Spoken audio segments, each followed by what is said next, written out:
صحابہ نے کہا یا رسول اللہ صلی اللہ علیہ وسلم اب اگر اس میں عیب نہ ہو تو پھر کیا کریں؟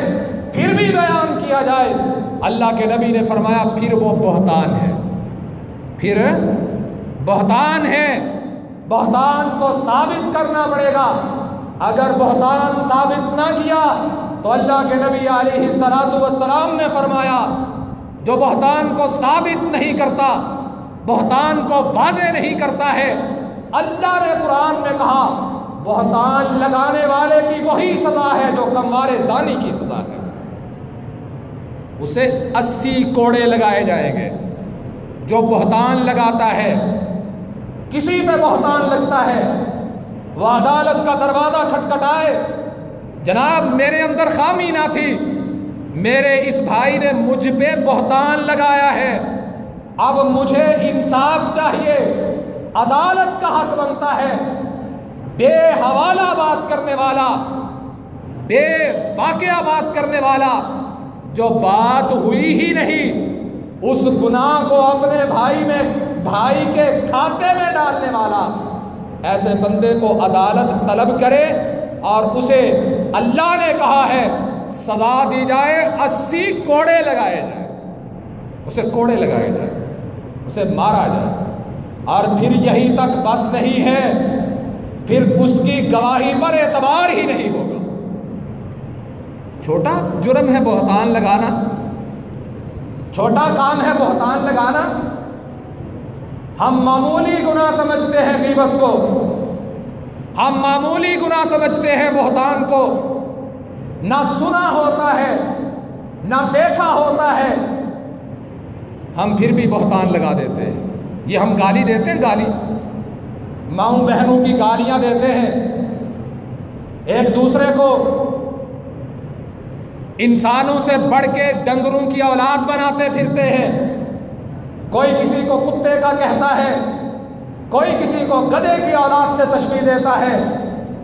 یہ تمام گالیاں جو ہم اپنی زبان سے دیتے ہیں، یہ گالیاں نہیں ہوتی، بلکہ مسلمان بھائی پہ الزام ہوتا ہے، اس کی ماں پہ تہمت ہوتی ہے، اس کے باپ پہ تہمت ہوتی ہے۔ جب ہم کسی کی بہن کو گالی دیتے ہیں، وہ گالی نہیں ہوتی، سیدھا زنا کا الزام ہوتا ہے۔ جب ہم کسی کی ماں کو گالی دیتے ہیں، وہ گالی نہیں ہوتی، ڈائریکٹ ہم اس پر زنا کی تہمت لگا رہے ہوتے ہیں۔ اور تہمت کو ثابت کرنے کے لیے 4 گواہ ضروری ہے۔ اگر 4 گواہ نہ ہو، 4 قسمیں ضروری ہیں، اور آخری قسم پر کہنا پڑے گا اگر میں جھوٹا ہوا تو اللہ مجھے یہیں پہ غرق فرما دے۔ نبی کریم صلی اللہ علیہ وسلم نے فرمایا اگر بندے میں جرم نہ ہوا، ایک ہے جرم ہے بیان کیا وہ غیبت بن گیا، ایک ہے جرم نہیں ہے پھر بھی نشر کر دیا، پھر بھی لوگوں میں مشہور کر دیا، فرمایا وہ بہتان ہے، بہتان کو ثابت کرنا پڑے گا۔ اور اگر بہتان ثابت نہ ہوا پھر عدالت کو، مسلمانوں کی گورنمنٹ کو حق حاصل ہے کہ ایک مسلمان کی عزت، اور مسلمان کی عزت قیمتی کتنی ہے، ایک مسلمان کی عزت قیمتی کتنی ہے۔ رسول اللہ صلی اللہ علیہ وسلم نے فرمایا بیت اللہ ہے تو زمین پہ بیت اللہ کا گھر ہم سارے دیکھنے جاتے ہیں، جس دن بیت اللہ گر جائے گا اسی دن قیامت آ جائے گی۔